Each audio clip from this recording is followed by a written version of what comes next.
네, 이어서 경주 소식입니다. 인터넷 신문 경주 포커스 김종득 기자 만나보죠. 안녕하세요. 예, 안녕하십니까. 네, 국내 최대 규모의 유소년 축구 대회인 2025 화랑대기 전국 유소년 축구 대회가 개막했다고요? 그렇습니다. 어제부터 경기가 시작이 됐습니다. 그러니까 5일부터 11일까지 1차 대회, 그리고 14일부터 20일까지는 2차 대회가 열리는데, 네.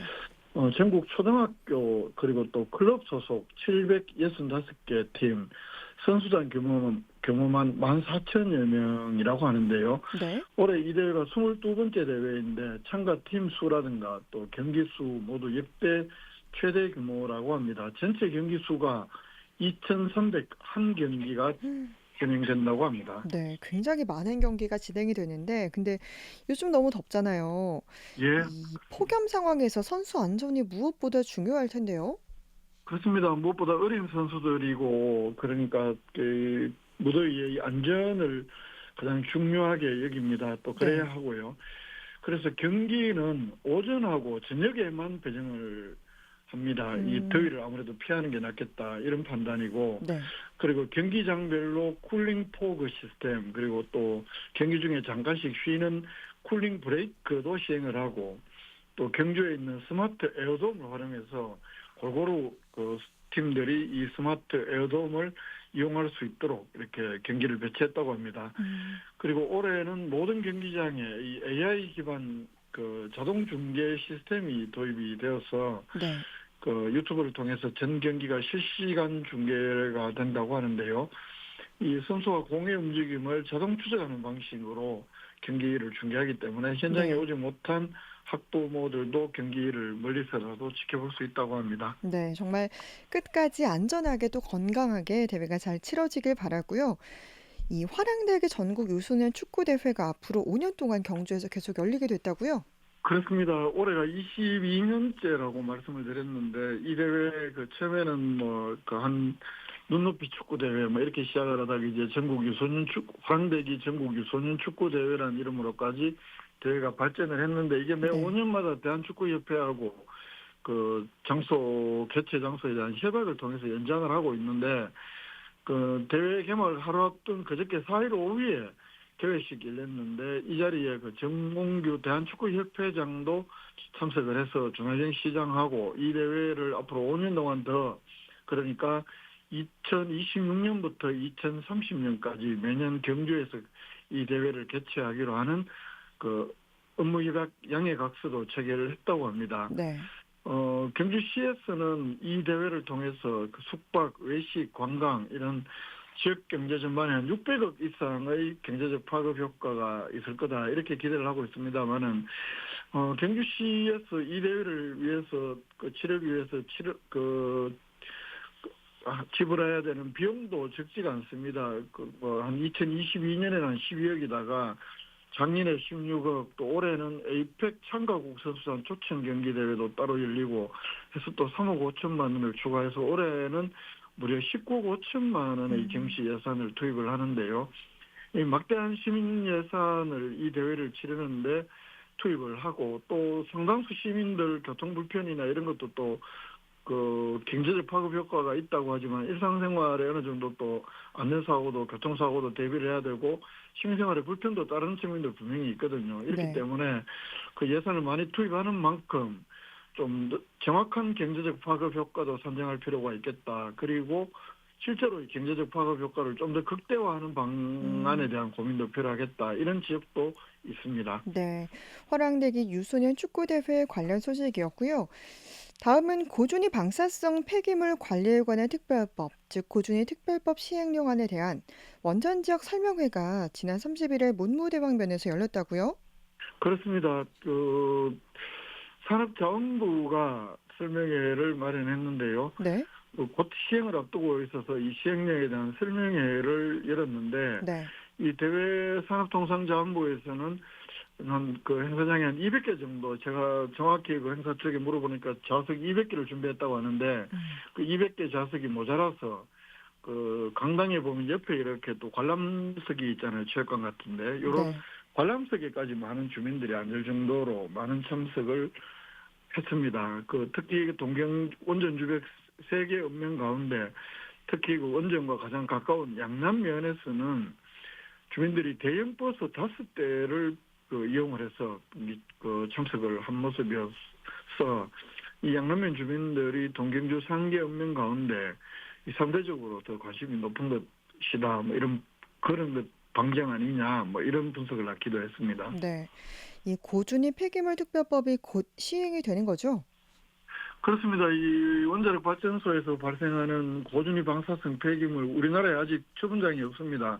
그래서 이른바 뭐 화장실도 없는 주택이 아니냐 뭐 이런 뭐 일각의 비판도 있고 합니다만 그래서 이 원자력 발전소에서 발생하는 사행후 해결료 방사성 폐기물로는 고준위가 되죠. 이 고준위 방사성 폐기물을 어떻게 관리하냐 이 근거가 되는 법이 고준위 폐기물 특별법인데요. 네. 지난 2월 달에 국회를 통과를 했고, 윤석열 정부에서 3월 25일 날 이 법률안을 공포를 했습니다. 그래서 경과 기간을 지나고 9월 26일 시행을 앞두고 있는데, 시행을 앞두고 산자부에서는 지난 7월 1일부터 8월 11일까지 일정으로 이 특별법 시행령 제정안을 현재 입법 예고를 하고 국민들의 의견을 수렴 중인데요. 이 특별법 시행령은 뭐 고준위 방사성 폐기물 관리위원회 운영이라든가 구성이라든가 또 주변지역 특별지원금의 규모라든가 지원 시기 이렇게 등등 특별법에서 위임하는 각종 사항 그리고 그 시행을 위해서 필요한 사항을 담고 있습니다. 네. 근데 경주에는 중저준위 방패장이 있잖아요. 그렇습니다. 법적으로는 이 중저준위 방패장 건설 지역에는 고준위 폐기장이 들어올 수 없도록 돼 있는데 왜 경주에서 설명회를 열었죠?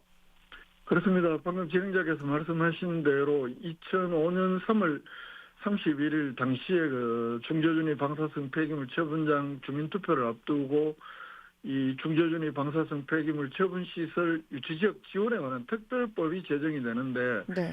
그 당시에 이제 워낙 뭐 중저준위 방패장을 짓고 그 다음에 고준위 방패장 짓는 것 아니냐 이런 뭐 각 지역마다 우려가 제기됐기 때문에 이 특별법 18조에서는 아예 중저준위 방패장이 들어서는 지역에는 사행후 해결료 관련 시설은 건설하여서는 아니 된다고까지 18조 2항에 명시를 하고 있거든요. 네. 따라서 경주의 경우 이미 중저준위 방사성 폐기물 처분장이 건설이 되어 있고 운영이 중이기 때문에 앞으로 건설되는 이 고준위 방사성 폐기물 중간 저장 시설이나 연구 처분장은 건설될 수가 없습니다.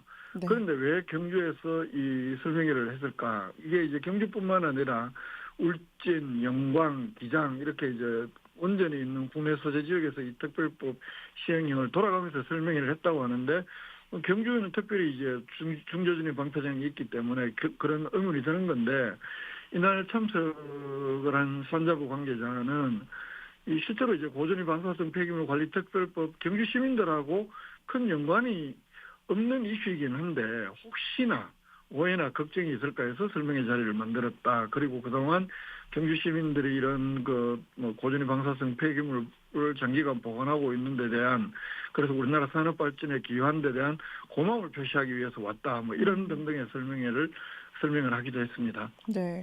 그러니까 산자부는 이제 경주와 관련은 없지만 혹시나 오해할까 봐 설명회를 연 거다 이런 해명인데 근데 이제 주민들이 또 관심을 가질 만한 내용도 있었는데 먼저 부진의 저장 신설 부분이 담겨 있었죠? 그렇습니다. 산자부는 방금 말씀하신 대로 산자부는 뭐 이 경주하고는 직접 연관은 없다 이렇게 설명을 하지만 네. 이 시행령을 천천히 뜯어보면 특별법도 그렇고요. 여러 가지 원전 주변 지역 주민들이 관심을 가질 만한 사안이 분명히 들어 있습니다. 이렇기 네. 때문에 많은 주민들이 참석했다 이렇게 분석할 수밖에 없는데 이 고준위 폐기물 특별법에서는 부진의 저장시설, 이 부진의라는 표현 앞에는 원전이라는 표현이 사실 들어가 있지는 않지만 관로에서 있다고 봐야 됩니다. 이 원전 부진의 저장시설을 설치할 수 있는 근거가 있습니다. 그리고 또 특별법에는 고준위 방사성 폐기물 중간 저장 시설은 2050년 그리고 고준위 방사성 폐기물 처분 시설 이른바 연구 처분장은 2060년 이전에 운영을 개시하도록 아예 특별법에서 명토 박아서 명시를 하고 있는데 문제는 그 이전에 최소한 중간 저장 시설이 건설되는 2050년 이전에 발생하는 사행 후 해결로는 어떻게 할 것인가. 이미 국내 원전 상당수가 원전 내에 있는 임시 저장은 포화될 가능성이 크고 이렇기 때문에 이 특별법에 그 중간 저장 시설 설치 때까지는 원전 부지 내에 저장 시설을 설치할 수 있다. 이런 근거를 두고 있기 때문에 그 주민들이 이 그러면 뭐 어떻게 되는 거냐 이렇게 관심을 가질 수밖에 없었던 겁니다. 네. 또 이제 주민들이 관심을 가질 만한 요소로 주변 지역 지원 방안도 있었죠? 그렇습니다. 이렇게 이제 부지 내에 원전 부지 내에 저장 시설을 얼마든지 이렇게 뭐 여러 가지 이제 까다로운 절차는 있긴 합니다만 설치를 네. 할 수 있다. 이 반면에 설치하는 지역에는 주변 지역에 지원을 해야 한다. 이런 내용도 음. 담고 있습니다. 지자체 그 해당 지역 지자체와 협의해서 그 원전 부지 내 저장 시설 주변 지역에 대한 주민에 대한 지원 방안을 마련해야 한다. 이렇게 하고 있는데 지원도 해야 하고 그러면 어떻게 할 것이냐. 지원금 배분 방법도 규정을 하고 있는데 이런 네. 점들이 이날 설명회에 많은 주민들이 관심을 가졌던 이유로 분석이 되고 실제로 이날 설명회에 그 제가 취재를 가보니까 오후 2시부터 한 30분 설명을 하고 30분 질의 답변 이렇게 예정이 되어 있었는데 네. 실제 질의 답변이 당초 예정했던 것보다 한 3배 이상, 1시간 30분 음. 동안이나 질의 답변이 벌어졌는데 대부분의 질문이 이 그 지원금을 그 주변 지역을 어떻게 설정할 것이냐, 그리고 지원금은 또 어떻게 배분할 것이냐 이런 내용의 안전에 대한 질문보다 이런 내용들이 네. 주류를 이루면서 실제 이제 시민들이 관심을 음. 가졌던 이유가 바로 이런 것 아니냐를 바로 현장에서 확인할 수 있었습니다. 네. 또 이제 만약에 이제 신설하는 원전 부지 내의 저장 시설뿐만 아니라 지금 이미 보관하는 고준위 폐기물에 대한 적절한 보상도 요구했다고요. 그렇습니다. 이 특별법에서 2050년 이전에 혹시라도 원전 부지 내에 저장시설 설치할 경우에는 적절한 보상을 해야 한다. 이렇게 하고 있기 때문에 그렇다면 경주에는 이미 91년부터 상당량의 그 사용 후 해결료를 보관을 하고 있거든요. 네. 91년부터 캐니스트를 정설해서 16만 2천 다발 현재까지 저장을 하고 있고 또 2007년부터는 넥스트 그 조밀 건식 저장 시설이라고 해서 이걸 또 7개를 건설해서 고전의 폐기물 16만 8천 다발을 저장을 해오고 있습니다. 네. 그리고 2020년에 그 주민들이 표현하기에는 이제 2차 맥스터라고 합니다. 2007년 이후에 13년 만에 새로 지으니까요. 음. 이거 새로 지을 때 그 산소원에서 경주시의 지역 상생 협력 지원금 750억하고 약 300억 원의 그총 합치면 한 1,050억 가량의 지원금을 경주시에 그 내었고 그 중에 750억은 750억으로는 그 원전 주변 지역 3개 읍면이 각각 140억씩, 한 개 읍면이 140억씩 총 420억을 나누었고 나머지 300억은 경주시가 사용을 했는데 그렇다면 2020년 지을 때는 이렇게 보상을 했고 또 앞으로 짓는 고진의 폐기물 부지 내 저장 시설도 지원을 할 거니까 그렇다면 그 전부터 지어서 보관하고 있는 이거에 대해서도 지원이 음. 돼야 되는 것 아니냐 이런 요구를 합니다. 이른바 네. 소급 지원을 요구를 하는 음. 건데요. 이렇게 되니까 그 산자부 관계자 뭐 이런 지역 이런 요구들은 뭐 이미 오래전부터 경주시에서 제기를 하고 있는 건데 뭐 일단 위에 잘 보고는 하겠다. 직답은 피하는 모습이었죠. 이게 말 그대로 소급 적용이기 때문에 네. 쉽게 되겠냐. 뭐 어쨌든 현장에서 이런 이야기들이 많이 있었습니다. 네. 또 여기서 이제 경주환경운동연합은 부지 내 저장 시설을 설치할 경우에 의견 수렴의 범위를 시행령안보다 확대해야 한다. 이런 주장도 했다고요.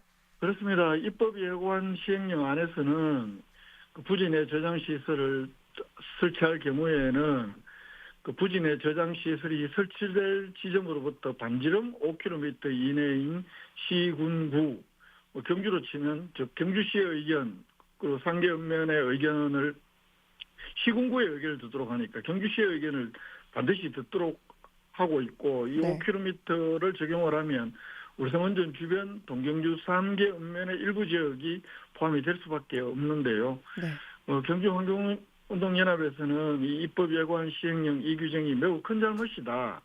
적어도 방사성 비상계획구역이 한 30km로 설정을 하고 있는데 이 방사성 비상계획구역에 준해서 의견 수렴을 해야 한다. 이렇게 주장을 했습니다. 그러나 산자부 관계자는 시민사회에 이런 요구가 있는 것 이미 파악을 하고 있는데 이렇게 할 경우에 지역 간의 갈등만 깊어질 수도 있고 오히려 주변 지역에 대한 지원이 줄어들 수 있다라면서 산자부에서는 5km를 강력하게 밀고 있다 이렇게까지 이야기를 하거든요. 이렇기 때문에 환경단체의 요구가 받아들여질 가능성 별로 높지 않아 보이고 그래도 또 뭐 강약이 뭐 대응 수위가 높다면 뭐 논의는 되겠지만 결국은 시민사회 대응 수위가 이 범위를 확정하는 유일한 변수가 될 것으로 이렇게 전망이 됩니다. 네, 고준위 특별법 관련 내용 짚어봤습니다. 김종대 기자였습니다. 고맙습니다. 예, 고맙습니다.